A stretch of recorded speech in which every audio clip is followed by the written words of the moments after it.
I'm not here to judge you or shame you. I'm here because I've been there. I've lived through it. And if you're a Christian teenager right now, or even someone trying to figure out what faith really means in this crazy world, I want to talk to you straight from the heart. I know how hard these years can be. Between school pressure, friendships, dealing with hormones, trying to fit in, it all gets real fast. You're told that high school is the best time of your life, but for a lot of us, it feels like walking through fire blindfolded. And if you're trying to follow Christ while everything around you is pulling you in the opposite direction, man, that makes it even harder. Let me tell you my story, not to impress you or make you feel worse than you already do, but so you know that whatever you're going through, you're not alone. I wasn't always the person I am today. In fact, when I was younger, especially during those teenage years, I was a mess. I didn't have a strong relationship with God. I didn't understand what true freedom looked like, and honestly, I was chasing after things that gave me temporary pleasure but left me empty inside. It started small. A classmate of mine pulled out his phone and showed me for the first time. At first I thought, whatever, but curiosity got the better of me. I didn't know what to feel. Part of me was shocked, part of me was fascinated, but what I didn't realize in that moment was that I had just opened a door that would lead me down a long, painful path. That one moment turned into an obsession. I started watching more and more. I couldn't stop myself.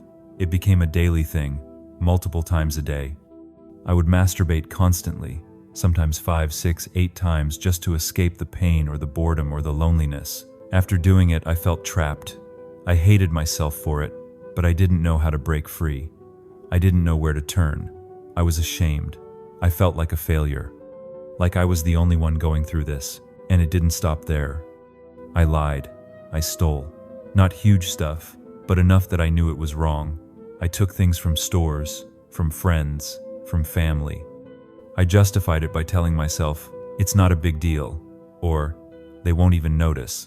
But deep down, I knew I was losing control. I smoked too.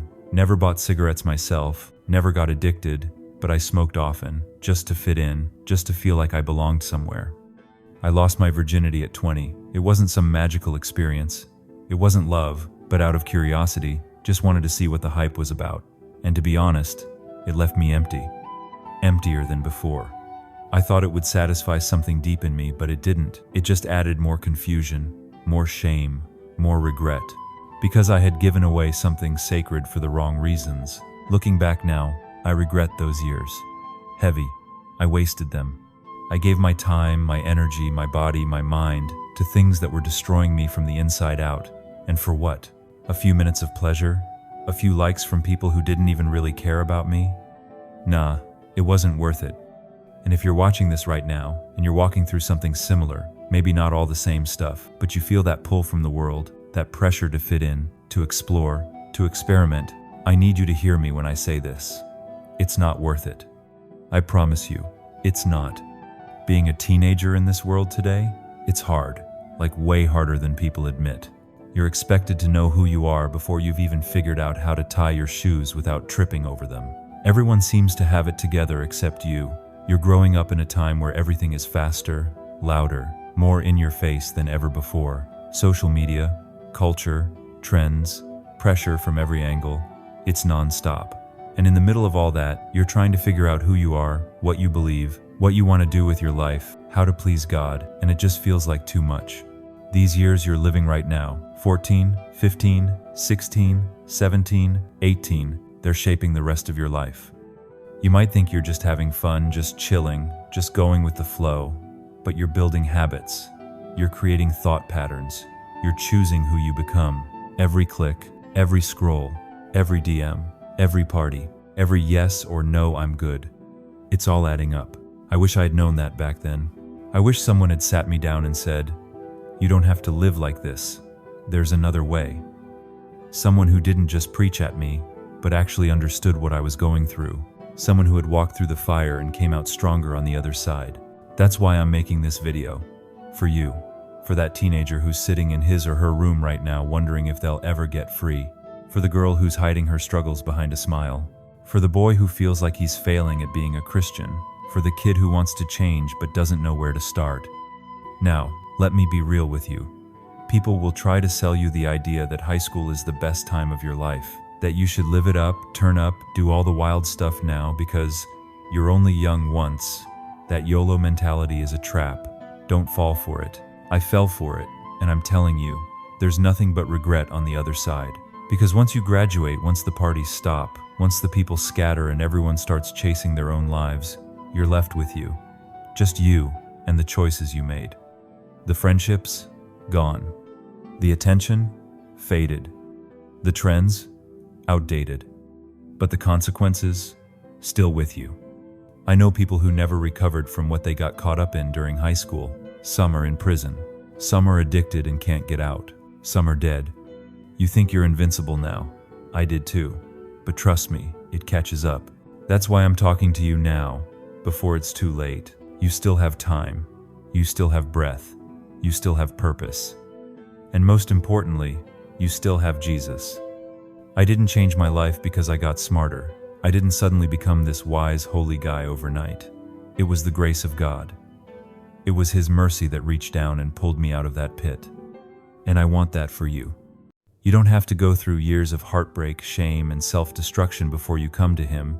You don't have to waste your teenage years just to come crawling back later. You can choose Him now, right now. And I'm not saying that'll make life perfect. You'll still struggle. You'll still get tempted. People might call you lame, fake, too religious, whatever. But when you choose Christ, you're not just choosing a religion. You're choosing peace over anxiety, joy over depression, purpose over confusion, eternity over emptiness. You're choosing life. But let me remind you, you're not alone. Every single one of us has struggled. Every one of us has messed up. Every one of us has made choices we regret. And the beauty of grace is that it meets us exactly where we are, not where we should be, not where we used to be, right here, right now. The world will sell you lies. It'll tell you that God is boring, that faith is for weak people, that Christianity is just rules and restrictions. But they've never felt the freedom that comes from being forgiven. They've never experienced the real love of a Father who sees you, knows you, and still chooses you. Jesus is not waiting for you to be perfect. He's not waiting for you to fix everything. He just wants your heart, your surrender. He'll do the rest. Here's what I've learned since then. Real joy doesn't come from fitting in. Real joy comes from knowing who you are in Christ, from living with purpose, from choosing to walk in alignment with your values, even when it's hard, even when it makes you different. You might be the only one in your group who chooses not to drink, or not to watch certain things, or not to go along with the crowd, and that's okay. Let me say that again. That's okay. You don't have to twist yourself into a pretzel just to fit into someone else's mold. Your teenage years are shaping the rest of your life. These next few years will set the foundation for the adult you become. So ask yourself, what kind of adult do you want to be? Do you want to be someone who looks back with regret? Or do you want to be someone who can confidently say, I made mistakes, but I grew from them. I fought for my faith. I stood firm when it would have been easier to give in. It's not easy. I won't lie to you. Walking with God doesn't mean everything becomes perfect overnight. Sometimes it gets harder before it gets better. But the difference is, you're not walking alone anymore. There were days I wanted to quit, days I wanted to give up on myself, but God never gave up on me. His mercy chased me down.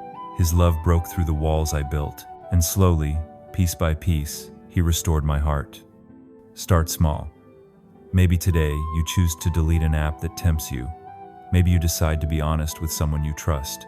Maybe you pray for the first time in a long time. Whatever step you take, no matter how small, take it. I'm talking to the teenager who's battling in secret, the one who stays up late, deleting their history, ashamed of what they just watched. I'm talking to the one who feels numb inside, who's smiling around friends but dying alone. To the one who thinks God doesn't want them anymore because of what they've done. Listen to me carefully. God still wants you. He still loves you. He still has a plan for your life. Your mistakes don't scare Him. Your dirt doesn't disgust Him. Your past doesn't disqualify you. He already saw the worst of you, and He still chose the cross. He still said, you're worth it. He still bled. He still died. And He still rose again, just so you could have a way back to Him. You don't have to carry this guilt anymore. You don't have to be the strong one all the time. You don't have to keep pretending everything's okay. It's okay to break. It's okay to cry. It's okay to say, God, I need help. That's where it starts. I wish I could go back and tell teenage me, bro, don't do it. Don't open that site. Don't steal that thing. Don't follow that crowd. Don't give your body away for nothing. Don't waste the years God gave you. But I can't go back. What I can do is warn you, because I care. Because I see you heading toward the same cliff I barely survived, and I'm waving my arms, screaming at the top of my lungs, not because I hate you, but because I love you. Don't waste your youth trying to fit in with people who won't even remember your name in 5 years. Don't spend your energy chasing approval from a world that's slowly dying. Give your life to something eternal. Give it to Jesus. Let him heal you. Let him change you. Let him walk with you. You might have messed up, so have I. You still struggle, so do I. But the difference is now, I've got Jesus walking with me through it all. And you can have that too. You don't have to wait till you're older, till you get serious, till you're done having fun. Fun without purpose is just a distraction dressed up as joy. Real joy comes from God, and you can have that now. So if you're still here, still watching, still listening, don't scroll away and forget this moment. This is your wake-up call. Give God your heart. Give him your pain. Give him your story, even the messy parts, especially the messy parts. He'll take it, all of it, and he'll make something beautiful out of it. I'm living proof, and you can be too. I love you, and more importantly, Jesus does. Don't waste your life. Make it count. Right now, today, choose him while you still can.